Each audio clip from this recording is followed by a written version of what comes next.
মারো আসার ভাঙা ফোন নিয়ে আসো সোহেল টেলিকমে। মোবাইলটি ভাঙছে আমার শালা বাবু, তো সে ভাঙে তারপর বলতেছে দুলাভাই আমার ফোনটা তুমি ঠিক করে দাও। বলে কিনা মোবাইল যখন ঠিক করো তখন ভিডিও বানিয়ে ছেড়ে দিও, আমার ফোনের যে অবস্থা সবাই দেখুক। দেখেন মোবাইলের কি অবস্থা করছে, পিসের ব্যাকশেল একদম গরু বানিয়ে ফেলেছে। তখন মন্দা বলে যে সে মনে আসার তো দিছে, তারপর এটার উপরে মনে লাফাইছে।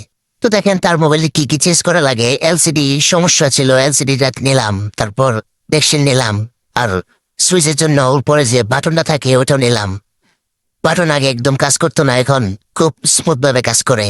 কিছুদিন আগেও তার এলসিডি তারপরে বেসির ব্যাকশেল টেক্সেল সব চেঞ্জ করে দিচ্ছি। ঠিক করে নিলে কি হবে, সে বেশি দিন ইউজ করতে পারে না, কারণ সে এটা দিয়ে যুদ্ধ করে আইফোনটা একদম শেষ করে দেয়। যুদ্ধ বলতে কি বোঝাইলাম, পাবজি ফ্রি ফায়ার এইগুলা গেম খেলে, ওই গেমের ভিতরে যুদ্ধ করে তারপর যখন রাগ উঠে তখন ফোনটাকে আসর দিয়ে একদম ভেঙে দেয়। এই হইল অবস্থা তার।